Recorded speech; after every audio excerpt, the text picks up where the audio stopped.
ओम शांति, ओम शांति, ओम शांति। आज बाबा कह रहे हैं मीठे बच्चे, अपनी सतो प्रधान तकदीर बनाने के लिए याद में रहने का खूब खूब पुरुषार्थ करो। अगर सतो प्रधान तकदीर बनाना चाहते हैं तो खूब याद में रहने का पुरुषार्थ करना है। कैसे याद करें, अपने मन में मंथन करना है कि कैसे याद करें। केवल बाबा बाबा ऐसे नहीं कि समय समय पर बाबा का नाम ले लिए, वैसे नहीं। हम श्रीमत प्रमाण चलकर बाबा को याद करें। हर वक्त बोलने में, सोचने में, कर्म करने में हर वक्त बाबा याद रहे कि बाबा इस समय क्या कहा है। तो सदा याद रहे कि मैं आत्मा हूँ, बाप से पूरा वर्षा हमें लेना है। प्रश्न है, बच्चों को याद का चार्ट रखना मुश्किल क्यों लगता है? क्यों लगता है मुश्किल? नहीं, देखिए देव अभिमान में आ जाते हैं। अब जैसे बैठे हैं तो अचानक नींद में चले गए। बैठे तो हैं आप, लेकिन अगर चार्ट देंगे तो बोले 1 घंटा बैठे। उसके बाद कभी कभी मन बुद्धि इधर उधर दूसरे को याद करने चले जाते हैं। फिर कुछ इधर मतलब एकदम न्यारा हो जाते हैं याद से भी।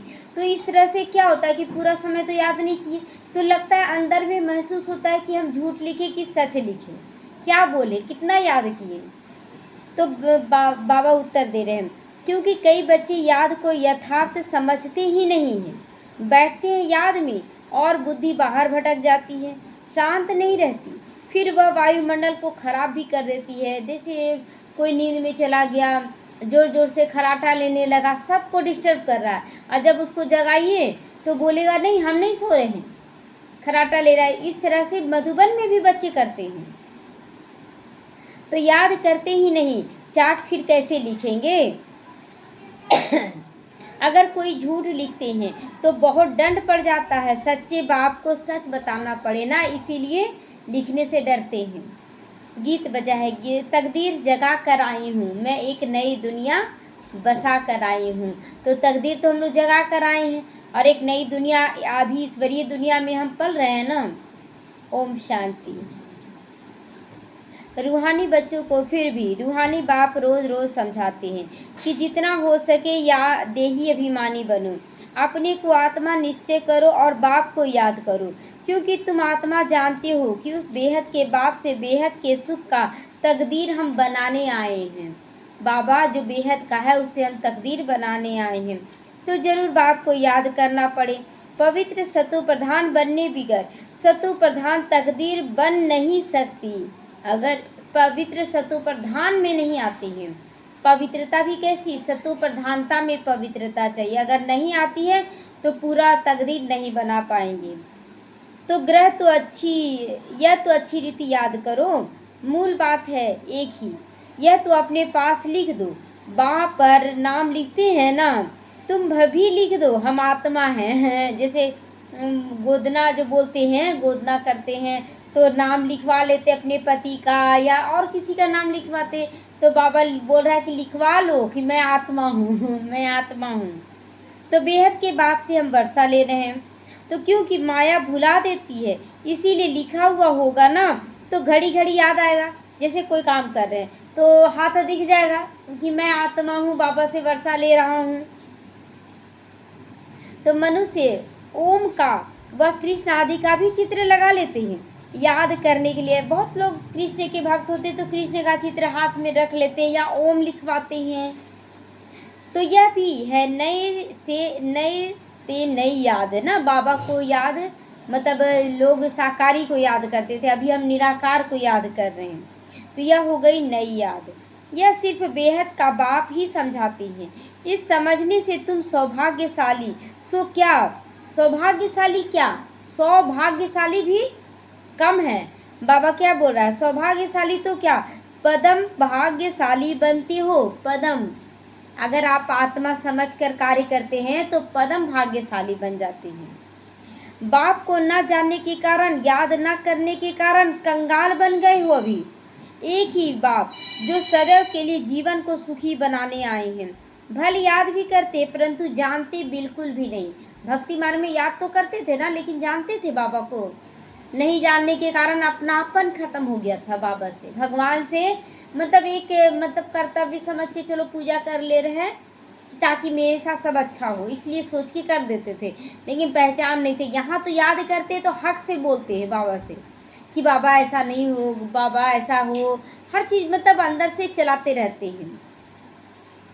विलायत वाले भी सर्वव्यापी कहना भारतवासियों से ही सीखे हैं। विलायत वाले सर्वव्यापी नहीं कहते थे, यहाँ के मनुष्य बोलते थे कि सर्वव्यापी है भगवान। भारत गिरा तो सब गिर गए, भारत ही रिस्पॉन्सिबल है। इतना सारा पाप का भागीदार कौन बना? भारत बना। और इसीलिए सबसे ज़्यादा गरीब कौन बना? भारत बना। जो सिखाने वाला है अगर वो गलत सीखा दे रहा है तो वो ज़्यादा गिरेगा। तो अपने को गिरने और सबको गिराने के निमित्त बन गया ना भारत, इसीलिए सबसे ज़्यादा गरीब बन गया। तो बाबा कहते मैं भी यहाँ होकर आकर भारत को स्वर्ग सचखंड बनाता हूँ। यहाँ ही आकर बाबा भी धरती पर भारत में ही आकर भारत को सचखंड बनाता है। ऐसा स्वर्ग बनाने वाले की कितनी ग्लानि कर दी है ना, भूल गए हैं। इसीलिए लिखा हुआ है कि यदा यदा ही धर्मस्य धर्मो ग्लानिर्भवते भारते, जब जब धर्म की अति ग्लानि होती है तो बाबा आते हैं और सभी धर्मों का विनाश करा के एक धर्म की स्थापना कराते। सभी धर्म कौन सा धर्म? और एक धर्म कौन सा धर्म? देह के धर्म। हाँ, सभी देह का धर्म का त्याग कराकर आत्मा के धर्म में टिकाते कि बच्चे तुम आत्मा हो। तो इनका भी अर्थ बाप ही समझाते। अब कोई भी आत्मा पूरे विश्व की जिससे इस जन्म में हम लोग नहीं मिले हैं, लेकिन कभी परायापन लगता है? किसी से भी मिलते हैं तो सब अपने हैं, सभी अपने हैं, ये मेरा आत्मा भाई है, यही तुरंत आता है मन में भाव। तो ये आत्मा भाई है। तो बलिहारी एक बाप की जो ऐसा हमारा दृष्टिकोण बना दिया ना, बलिहारी बाबा का जो हम भूल गए थे। तो अभी तुम जानते हो बाप आते हैं जरूर, शिव जयंती मनाते हैं इसीलिए, परंतु शिव जयंती का कदर बिल्कुल भी नहीं है कदर शिव जयंती का? भांग धतुरा पीकर कोई उधर गिरा कोई उधर गिरा है। और देखते हैं कोई भी देवी देवता का भी पूजा करते हैं तो फिल्मी गाना बजाकर शराब भी पी लेते हैं लोग, गलत चीज़ खा लेते हैं, जुआ खेलते हैं। वहीं पर सरस्वती पूजा है और इधर जुआ खेलते रहते हैं। क्या है ये सब? तो कदर तो नहीं है रहा ना, शिव बाबा का कदर नहीं रहा तो कोई देवी देवता का भी कदर नहीं रहा। अभी तुम बच्चे समझते हो कि जरूर होकर गए हैं जिनकी जयंती मनाते हैं, होकर तो गए हैं तभी जयंती मना रहे हैं। सतयुगी आदि सनातन देवी देवता धर्म की स्थापना वही करते हैं और सब जानते हैं कि हमारा धर्म फलाने ने फलाने समय पर स्थापन किया। हम लोग नहीं जानते हैं हमारा धर्म किसने स्थापन किया, कब किया। हिंदू धर्म मुसलमान का भी, मुस्लिम को पता है, क्रिश्चियन को पता है, हम लोगों को तो पता ही नहीं। तो उनके पहले है ही देवी देवता धर्म, उनको बिल्कुल ही नहीं जानते। यह धर्म कहाँ गुम हो गया? बस मंदिरों तक सीमित रह गया, मूर्ति बनाकर पूजा कर लिए, हो गया। लेकिन हमारा धर्म कौन स्थापन किया, हम किसकी संतान है ये भूल गए। तभी बाप आकर समझाते हैं बाप ही सबसे ऊंचा है और किसी की महिमा इतनी नहीं। धर्म स्थापक की महिमा क्या होगी?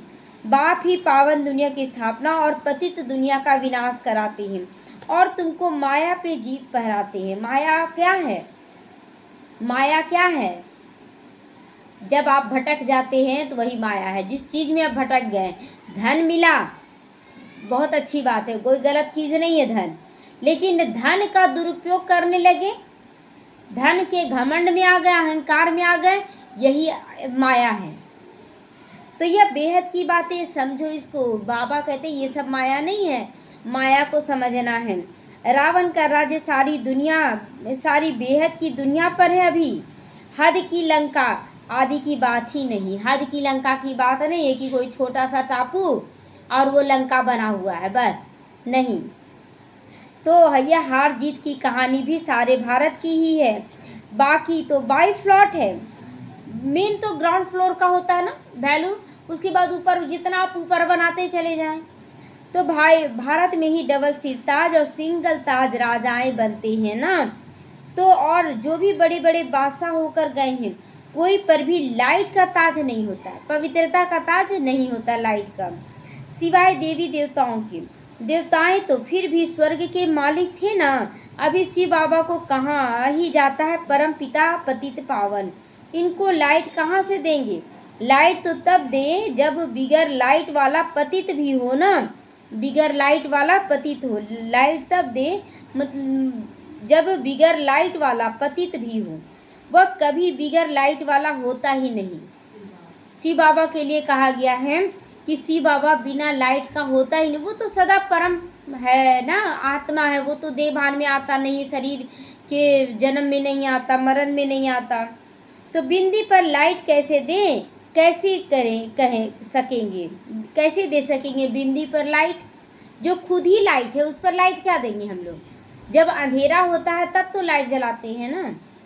तो ऐसा हो ही नहीं सकता। दिन प्रतिदिन तुमको बहुत गुह्य से गुह्य बातें समझाते रहते हैं बाबा, जो जितनी वृद्धि बुद्धि में बिठा सके।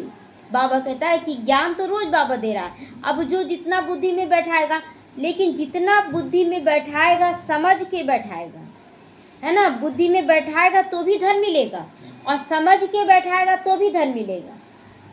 सत्युग त्रेता द्वापर कलयुग में धन किससे मिल रहा है? ज्ञान से। तो ज्ञान को सब कोई ले रहे हैं, तो धन तो सबको मिल रहा है, लेकिन जो समझ के ज्ञान को धारण कर ले रहा है उसके पास धन ठहर जाएगा, मतलब सुख देगा। और जो ज्ञान को नहीं समझ के धारण कर रहा है वो धन भी आएगा तो निकल जाएगा। बोलते हैं ना कि धन तो बहुत आ रहा है, लोग अभी भी कहते हैं कि धन तो बहुत आ रहा, पता नहीं कैसे पानी की तरह बह जा रहा है। बोलते हैं ना, क्यों? यही कारण है। तो मुख्य है ही याद की यात्रा कि हम कैसे बाबा को याद कर रहे हैं, ज्ञान को समझ समझ कर कैसे याद कर रहे हैं। इसमें माया के विघन भी बहुत पड़ते हैं। भल कोई याद की चार्ट में 50-60% भी लिखते हैं, परंतु समझते नहीं कि याद की यात्रा किसको कहा जाता है। पूछते रहते इस बात को याद कहें, ये इस बात को याद कहें, बड़ा मुश्किल है। जैसे ऐसे बैठे हैं बाबा तो याद कहें इसको, जब बाबा चलते फिरते आपको आपका नाम ले रहे याद कहें, लेकिन याद तो कहेंगे उसको, लेकिन काम करते करते बाबा को याद करे, बाबा से बातचीत करे, अचानक बुद्धि वो उड़ गया, दूसरे जगह चला गया, तो फिर याद कितना देर रहा, इसका चेकिंग हो नहीं पाता है। तो तुम यहाँ 10-15 मिनट बैठते हो, उसमें भी जांच करो, याद में अच्छी रीति रहते हो, 10-15 मिनट भी बाबा को याद करते हो कि बुद्धि कहाँ कहाँ जाए। ये खुद की चेकिंग है, दूसरे नहीं कर सकते ये चेकिंग। बहुत है जो याद में रह नहीं सकती, फिर वायुमंडल को भी खराब कर देते हैं। बहुत है याद में न रहने से विघन डालते हैं। क्या होता है कि एक गप करना स्टार्ट किया और फिर उसके साथ साथ सभी बोलना शुरू कर देते हैं, तो ये याद में विघन है। एक विघन डाला उसके साथ साथ सब बोलना शुरू कर देते हैं, तो क्या है, याद में विघन, बाबा को याद ना करके बातों में फंस गए। तो यही समझना है कि कोई कितना भी बात कर रहा है, अगर दूसरा शांति से चुप होकर सुन के और फिर बाबा को याद करे तो दूसरा जो बोल रहा है वो भी सुधर जाएगा। लेकिन हम लोग क्या करते हैं, एक बोलने लगा, हम अपनी बात, वो अपनी बात, वो अपनी बात, मतलब पूरा बाबा का घर भी क्या हो जाता है, हल्ला का घर हो जाता है। तो सारा दिन बुद्धि फिर बाहर भटकती रहती। जब बाबा के घर में ऐसा होता है तो फिर बाहर भी बुद्धि भटक जाती है। यहाँ थोड़ी शांत होगी, इसीलिए याद का चार्ट रखते नहीं, इसीलिए चार्ट नहीं रखते। जब यहाँ नहीं रही तो बाहर में क्या रहेगी। तो झूठा लिखने से और ही दंड पड़ जा रहा है। पड़े बहुत बच्चे भूल करते हैं, छिपाते हैं, सच बताते नहीं। बाप कहे और सच ना बताओ तो कितना दोष हो जाता है ना। कितना भी बड़ा गंदा काम किया होगा तो भी सच बताने में लज्जा आएगी, है ना, लज्जा तो आएगी ना। अक्सर करके सब झूठ बता देंगे, झूठी माया, झूठी काया, झूठा सारा संसार। और हम बताते भी किस तरह से, ऐसे बताते हैं ना कि सामने वाले का ही गलती नज़र आ जाए, मेरा गलती नज़र ना आए, ऐसा ही बताते हैं। तो एकदम देह अभिमान में आ जाती हैं। सच सुनाना बहुत अच्छा है। ठीक है, कुछ देर के लिए कोई आपकी निंदा कर देगा, सच बता देंगे तो, लेकिन पाप का बोझा तो नहीं चढ़ा ना, बल्कि और उतर गया, बाप की नज़रों में सच्चाई आ गया। तो इसीलिए सच बताने में शर्म नहीं करना है। तो बाबा कहते हैं सच सुनाना अच्छा है और दूसरे भी सीखेंगे अगर कोई सच बता रहा है तो उसको देखकर अन्य लोग भी सीखने लगेंगे कि हमको भी सच बोलना है। तो यहाँ तो सब सच ही बताना चाहिए। तो नॉलेज के साथ साथ याद की यात्रा भी जरूरी है, क्योंकि याद की यात्रा से ही अपना और विश्व का कल्याण होना है। नॉलेज समझाने के लिए बहुत सहज है, याद में ही मेहनत लगती है। बाकी बीज से झाड़ कैसे निकलता वह तो सबको मालूम रहता है ना। बाबा कहते हैं ज्ञान तो बिल्कुल सहज है। कैसे कैसे क्या हुआ, सतयुग में क्या था, देवी देवताओं का राज्य था। कितना जन्म, 8 जन्म। कितना आयु, 150 आयु। रट लेते हैं तो बता देंगे, लेकिन वो स्थिति बनाने में, वो याद में रहने का प्रैक्टिस कम हो जाता है, और इसीलिए बातें याद आती हैं, परिस्थितियां याद आती हैं, लोग याद आते हैं, बाबा याद नहीं आता है, बाबा की श्रीमत याद नहीं आता है। तो इसीलिए दुख और अशांति की महसूसता होती है। तो बुद्धि में 84 का चक्र है।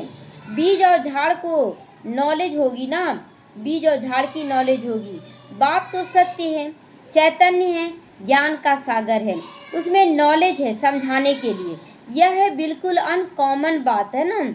यह मनुष्य सृष्टि का झाड़ है, यह भी कोई नहीं जानता। ये अनकॉमन, साधारण बात नहीं है। बाबा खुद आकर पढ़ा रहा है, सारे झाड़ का नॉलेज दे रहा है, ये साधारण बात नहीं है। सब तो नीति नीति करते चले गए, आज बाबा सारा क्लियर कर रहा है ज्ञान। तो ड्यूरेशन को भी नहीं जानते, मतलब कितना समय हुआ ये भी नहीं जानते। तो बाकी और क्या जानेंगे। तुम्हारे में भी बहुत थोड़े हैं जो अच्छी रीति जानते हैं। मतलब ये भी बाबा क्लियर कर रहा है कि ब्राह्मणों में भी सब ब्राह्मण एक जैसे नहीं है कि ज्ञान को बहुत अच्छे से समझ जाएं। बहुत कम बच्चे जो ज्ञान को समझ रहे हैं, इसीलिए सेमिनार भी बुलाते हैं। अपनी अपनी राय भी दो। राय तो वो कोई भी दे सकता है ना। अब देखिए 10 लोग राय दे रहा है, कोई भी प्रोग्राम करना चाहते हैं, 10 लोगों से राय लिए। अब 10 लोगों की राय में कुछ ना कुछ पॉजिटिव आपको मिल जाएगा, कुछ ना कुछ अच्छा मिल जाएगा। हाँ, ऐसे करेंगे तो अच्छा होगा। तो ऐसे नहीं कि जिनके नाम है उनको ही देना है, हमारा नाम नहीं है, हम कैसे देवे राय, ऐसे नहीं।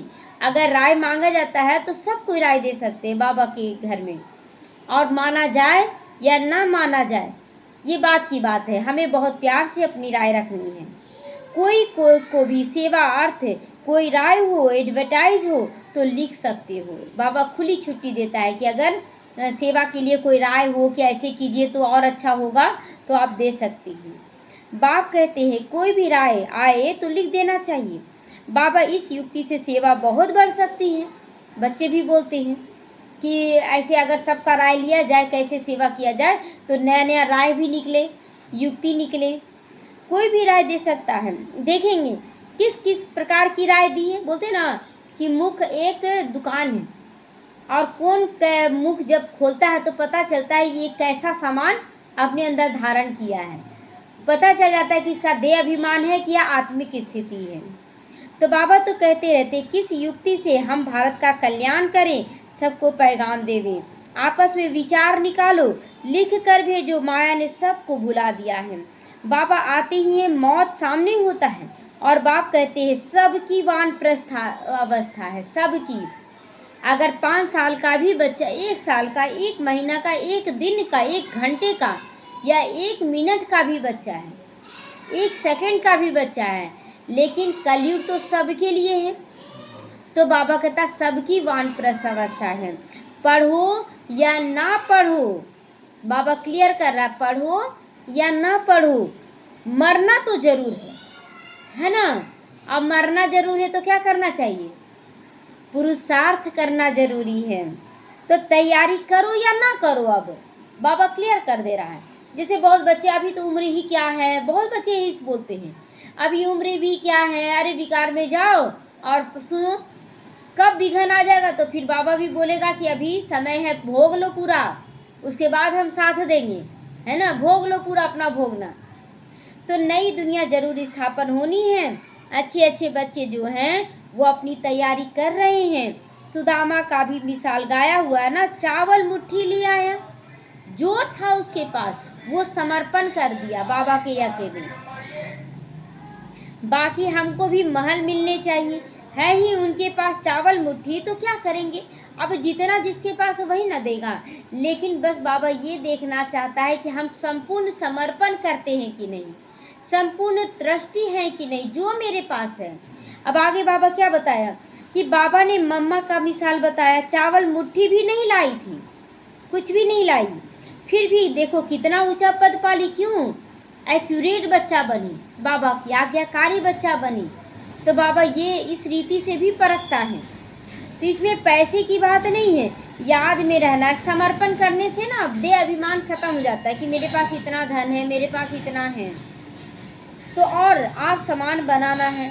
बाकी बाबा की तो कोई की याद है नहीं, कोई भी या आदि है नहीं, बाबा की तो कोई फी आदि है नहीं। फी मतलब फीस तो है नहीं बाबा के पास, गरीब आए अमीर आए जो भी आए, जो जितना सफल करना चाहता है वो कर सकता है, लेकिन बाबा फीस तो नहीं मांगते ना कि सुन रहे हो, क्लास सुन रहे हो तो फीस दो। समझते हमारे पास पैसे पड़े हैं तो क्यों ना यज्ञ में स्वाहा कर दे। अपने आप ज्ञान सुनते सुनते आता है बुद्धि में कि जब हमारे पास धन है तो चलो स्वाहा कर लें, सफल कर लें। विनाश तो हो ही जाएगा, फिर क्या करेंगे, खत्म हो जाएगा, सब व्यर्थ में हो जाएगा, इसमें कुछ सफल नहीं कर सकोगे। हर एक मनुष्य कुछ न कुछ दान पुण्य भक्ति में भी करते आए हैं, तो वह तो है पाप आत्माओं को दान पुण्य करना। बाहर में जो करते हैं वो तो पाप आत्माओं के साथ लेन देन होता है, फिर भी उसका अल्पकाल के लिए फल जरूर मिल जाता है। समझो कोई यूनिवर्सिटी खोल दिया, कॉलेज आदि बनाते हैं, पैसे जाती है ना, तो धर्मशाला आदि बना देते हैं तो उनको मकान अच्छा मिल जाता है, परंतु बीमारी आदि तो छोड़ेगी नहीं। अभी आप देखते हैं कि कोई कोई का बहुत बड़ा बड़ा मकान होता है, बहुत सुंदर मकान, घर में रहने वाला कोई नहीं, बीमार पड़ा हुआ कोई देखने वाला नहीं, तो ऐसी चीज़ चाहिए क्या? नहीं ना।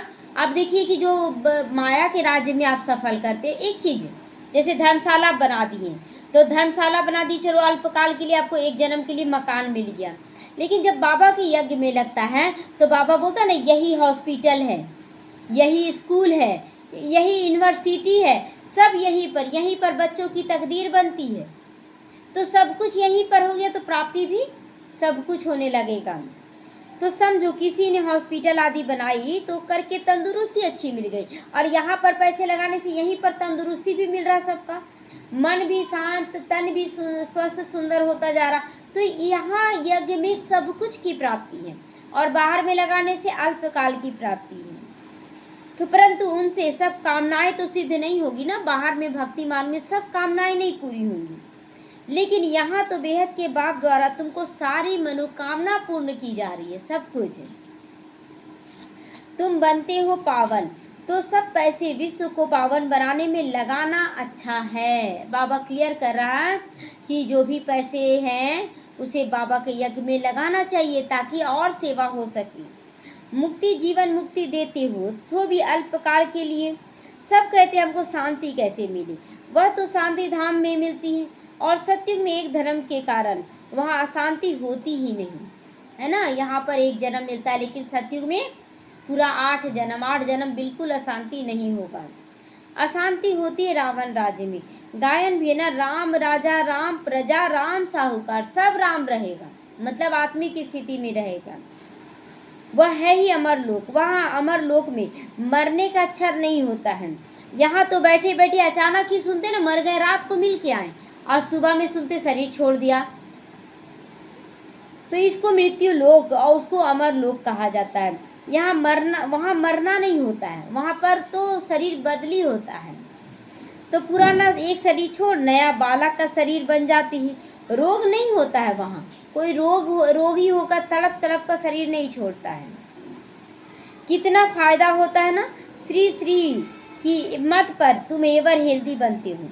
तो ऐसे रूहानी सेंटर कितने खुलने चाहिए? थोड़े भी आते हैं, वह कम है क्या? अगर पाठशाला आप खोलें और पाठशाला में 2, 4, 8, 10 भी आ रहा तो वो कम नहीं है, वो हजारों के बराबर हो जाता है। तो इस समय कोई भी मनुष्य ड्रामा के ड्यूरेशन को नहीं जानता है। पूछेंगे तुमको फिर यह किसने सिखलाया? अरे हमको बताने वाला तो भगवान है, बाप है। इतने सब बीके हैं, तुम बीके हो, तुम भी बीके हो। शिव बाबा के बच्चे हो, ये बताना है सबको कि तुम भी ब्रह्मा की ही संतान हो। ब्रह्मा ही पिता है, प्रजापिता, और उनके द्वारा सब निकले हैं। और उसके बाद शिव बाबा के बच्चे हो, ब्रह्मा प्रजापिता ब्रह्मा के भी बच्चे हो। यह है ह्यूमैनिटी की ग्रेट ग्रेट ग्रैंडफादर, है ना। मतलब मनुष्यों के मुख्य पिता कौन, मतलब ग्रेट ग्रेट ग्रैंडफादर कौन है? प्रजापिता ब्रह्मा, मनुष्य के, है ना। शिव बाबा तो आत्माओं का है ना, तो ग्रेट ग्रैंडफादर हो गए। इनसे ही हम बीके निकले हैं। बिरादरियां होती है ना, तुम्हारे देवी देवताओं का कुल बहुत सुख देने वाला है। यहाँ तुम उत्तम बनते हो, फिर वहाँ राज्य करते हो। यहाँ उत्तम बन कर जाएंगे और सब कुछ ट्रांसफर करेंगे, फिर वहाँ राज्य करेंगे। तो यह किसी की बुद्धि में ना रह सके, क्या मन में आता है, पता नहीं हम जाएंगे तो वहाँ देखने जाएंगे हम सुखी हैं कि नहीं। तो क्या यहाँ निश्चिंत नहीं बना रहा बाबा? देखिए जाकर, थोड़ा सा कष्ट आता नहीं कि लोग चिल्लाने लगते हैं, और बाबा के बच्चे स्थिर हो गए हैं कि नहीं सब अच्छा है, सब अच्छा है। तो यह भी बच्चों को समझाया है, देवताओं के पैर इस तमो प्रधान दुनिया में पड़ न सके। ये जड़ चित्र फिर का परछाया पड़ सकता है, जड़ चित्रों का, चैतन्य का नहीं पड़ सकता। यहाँ पर चैतन्य देवी देवता नहीं आ सकते कलयुग में। तो बाप समझाते, बच्चे एक तो बाप की याद की यात्रा में रहो, कोई भी विक्रम ना करो और सेवा की युक्तियाँ निकालो। बच्चे कहते हैं बाबा हम तो लक्ष्मी नारायण ही जैसा ही बनेंगे, सबका लक्ष्य है ना कि लक्ष्मी नारायण जैसा ही बने। तो बाबा कहते तुम्हारे मुख में गुलाब, तुम्हारे मुख में गुलाब कि तुम बन जाओ, लेकिन इसके लिए मेहनत तो करनी पड़ेगी। ऊंचा पद पाना है, आप समान बनाने की सेवा करो। तुम एक दिन देखोगे एक एक पंडा अपने साथ 100-200 यात्री लेकर आएंगे। अभी तो लेकर आ रहे, जैसे उस समय 20-25 ऐसे ही लेकर आते थे पूरा ग्रुप, लेकिन अभी तो देखिए हजारों की संख्या में जा रहे हैं। तो उस समय बाबा कहते थे कि एक एक आत्मा 100-200 बच्चों को लेकर आएगी। तो आगे चल देखते रहेंगे, पहले से थोड़ी कुछ सब कुछ कह सकते हैं, जो होता रहेगा वो देखते चले जाओगे। तो यह बेहद का ड्रामा है, तुम्हारा है सबसे मुख्य पाठ बाप के साथ। तुम पुरानी दुनिया को नई बना देते हो, यह है पुरुषार्थ, पुरुषोत्तम संगम युग। अब तुम सुख धाम के मालिक बनते हो, वहाँ दुख का नामो निशान नहीं होगा। बाप है ही दुख हरता सुख करता, तो दुख से लिबरेट करता है ना बाबा। रोज ज्ञान सुनाकर दुख लेने से मना करता है ना, दुख देने से भी मना करता है, दुख लेने से भी मना करता है। तो भारतवासी समझते हैं फिर इतना धन है, इतने बड़े बड़े महल हैं, बिजलियां हैं, बस यही स्वर्ग है। उन लोग तो यही स्वर्ग बोलते हैं कि यहाँ पर सब कुछ ठीक है तो बहुत अच्छा स्वर्ग है। तो यह सब माया का पंप है जो तुमको उलझा रहा है। सुख के लिए तो साधन बहुत करते हैं, बड़े बड़े महल आदि बनाते हैं, फिर भी मौत कैसे अचानक आ जाता है, एकदम घर में कैद रहते हैं। देखिए कोरोना काल में कितनी आत्माएं ना जो रईस घर की थी, घर में कैद हो गई थी, लेकिन क्या घर में रहते उनको कोरोना नहीं हुआ? घर में रहते भी हो गया। तो वहाँ मरने का ढेर नहीं होता है, यहाँ तो अचानक मर जाते हैं, फिर कितना शोक करते हैं, फिर भी समाधि पर जाकर आंसू भी बहाते हैं। हर एक को अपनी अपनी रस्म रिवाज है, अनेक मत हैं। सतयुग में ऐसी कोई बात होती नहीं, वहाँ तो एक शरीर छोड़ दूसरा लेते, वहाँ तड़पने की जरूरत नहीं, बुढ़ापा आने की जरूरत ही नहीं। तो तुम कितना सुख में आते हो, इसके लिए कितना पुरुषार्थ करना चाहिए ना। कदम कदम पर बाप की श्रीमत लेनी चाहिए। गुरु की व पति की मत लेते हैं तो अपनी मत से चलना होता है ना, यहाँ तो अपनी मत पे चलना होता है या फिर अपनी मत पे चलना होता है। आसुरी मत क्या काम देगी? बाबा कहता है यहाँ तो बाबा की श्रीमत पर चलना है, क्योंकि आसुरी मत काम देने वाली नहीं है। आसुरी एक तरफ ढकेलेगी, आसुरी तरफ ही ढकेलेगी आसुरी मत। तुमको अब मिलती ईश्वरीय मत, ऊंचे से ऊंचा है। इसीलिए गाया हुआ भी ना, श्रीमत क्या बोलते हैं, श्रीमत के बाद भगवानु आवाज है ना, तो भगवान द्वारा सुनाई गया वाणी। तुम बच्चे श्रीमत से सारे विश्व को हैविन बनाते हो, उस हैविन के तुम मालिक बनते हो। इसीलिए तुम्हें कदम कदम पर श्रीमत लेने हैं। क्यों? क्योंकि मालिक बनकर फिर आपको ही चलाना होगा ना। अब अच्छे से नहीं चलाएंगे तो बाबा को तो बीच में आने का पाठ ही नहीं है। तो फिर खराब हो जाएगा ना, पाठ नहीं है तो। इसीलिए बाबा हर बात के लिए श्रीमत लेने के लिए कहते हैं और एक्यूरेट चलने के लिए कहते हैं। परंतु किसी की तकदीर में ही नहीं तो फिर मत पर चलते नहीं। बाबा ने समझाया है, किसी को भी अपना कुछ अचल हो, कुछ अकल हो तो राय दो, हो तो बाबा को भेज देवे। अगर बाबा कहता है कि अगर किसी के पास अकल है, राय देने का अकल है, तो बाबा के पास भेजो। बाबा जानते कौन कौन राय देने लायक है। नए नए बच्चे निकलते रहते हैं, बाबा तो जानते हैं कि कौन अच्छे अच्छे बच्चे हैं। दुकानदारों का भी राय निकालनी चाहिए। ऐसे यत्न करें जो बाप का परिचय उन्हें मिल जाए, क्योंकि दुकानदार बोलते क्या कि बिजी हैं, टाइम नहीं है। तो बाबा कहते हैं युक्ति रचो उन्हें भी ज्ञान देने की। दुकान में सबको याद कराते रहें। भारत में जब सतयुग था तो एक धर्म था, इसमें नाराज होने की बात ही नहीं है ना। लोग ये नहीं समझे कि सभी धर्मों का विनाश होकर एक देवी देवता धर्म स्थापन हो रहा है, तो बहुत लोग नाराज हो जाते। बाबा कहते इसमें नाराज होने की बात नहीं, यहाँ है देह का धर्म त्याग कर आत्मा के धर्म में टिकना। तो सबका बाप एक ही है, सबका मालिक एक है। बाबा कहते हैं माम एकम याद करो, तुम्हारे विक्रम विनाश हो जाएंगे, स्वर्ग के मालिक बन जाओगे। अच्छा, मीठे मीठे सीखी लदे बच्चों प्रति माता पिता बाप दादा का याद प्यार और गुड मॉर्निंग। रूहानी बाप की रूहानी बच्चों को नमस्ते। हम रूहानी बच्चों की रूहानी माता पिता बाप दादा को याद प्यार, गुड मॉर्निंग और नमस्ते नमस्ते। शुक्रिया बाबा, शुक्रिया। धारणा के लिए मुख्य सार, श्रीमत पर चलकर सारे विश्व को स्वर्ग बनाने की सेवा जरूर करनी है। बहुतों को आप समान बनाना है। आसुरी मत से अपनी संभाल करनी, आसुरी मत पर चाहे कुछ भी हो जाए नहीं चलना है। याद की मेहनत से आत्मा को सत्व प्रधान बनाना है। पुराना सुदामा मिसल, चावल मुट्ठी है अगर तो वह सफल कर लो, सभी मनोकामनाएं सिद्ध हो जाएंगी। सुदामा की मिसल, सब कुछ सफल कर लेना। जो है झूठ बाबा के आगे तो चल नहीं सकता है, इसलिए जो है सफल करना है। वरदान, एक बाप दूसरा न कोई। इस दृढ़ संकल्प द्वारा अविनाशी अमर भवा। जो बच्चे यह दृढ़ संकल्प करते हैं कि एक बाप दूसरा न कोई, उनकी स्थिति स्वतः और सहज एक रस हो जाती है।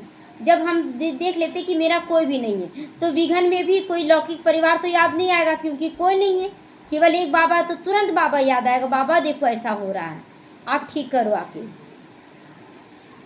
तो इस दृढ़ संकल्प से सभी आत्माओं की अविनाशी तार जुड़ जाती है और उन्हें सदा अविनाशी भवा अमर भवा का वरदान मिल जाता है। दृढ़ संकल्प करने से पुरुषार्थ में भी विशेष रूप की लिफ्ट मिल जाती है। अगर आत्मा समझकर पुरुषार्थ करते हैं तो लिफ्ट मिल जाता है, जो आपको एक पहाड़ से दूसरे पहाड़ तक आसानी से पहुंचा देता है।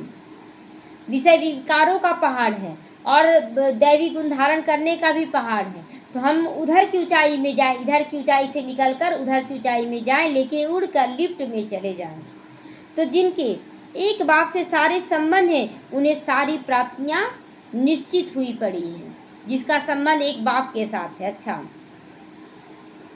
स्वतः हो जाती है। स्लोगन है, सोचना, बोलना और करना तीनों एक समान बनाओ, तब कहेंगे सर्वोत्तम पुरुषार्थी, है ना। बोल कुछ और रहे, सोच कुछ और रहे और कर कुछ और रहे। बोलते हैं पिक्चर में, बोलते हैं जो मैं बोलता हूँ मैं करता नहीं, आज जो मैं करता हूँ मैं बोलता हूँ, बड़ा नुकसानकारक होता है ऐसा। और बाबा यहाँ बोलता है कि जो सोचते हो वही बोलो, जो बोलते हो वही करो। तो ऐसे बच्चों को सर्वोत्तम पुरुषार्थी कहेंगे। अव्यक्त इशारे, सहज योगी बनना है तो परमात्मा प्यार के अनुभवी बनो। तो परमात्मा प्यार के अनुभवी कौन बनेंगे? तो बाबा कहते हैं जिस समय जिस संबंध की आवश्यकता हो उसी संबंध से भगवान को अपना बनाओ। देहधारी के लिए मत सोचो बाबा ये पति कैसा है, ये बेटा कैसा है, ये बोलते रहेंगे तो सुधरेगा ही नहीं, क्योंकि आप गलत वाइब्रेशन दे रहे हैं। कैसा है, बोले बे बाबा आप मेरे पिता हो, ये बच्चे आपके, बस अच्छा अच्छा अच्छा अच्छा करते चले जाएं तो खुशबू अपने आप फैलेगा। तो दिल से कहो ना मेरा बाबा, और बाबा कहे मेरे बच्चे। आप ऐसा कर्म करो कि बाबा भी कहे कि तुम मेरे बच्चे हो। अब हम बाबा को तो याद करें लेकिन मेरा मन बुद्धि अटका हुआ है किसी में, तो फिर कैसी प्राप्ति होगा। तो इसी स्नेह के सागर में समा जाओ। यह स्नेह छत्र छाया का काम करता है, इसके अंदर माया आ नहीं सकती है, आपको विघन हिला नहीं सकेगा। यही सहज योगी बनने का साधन है।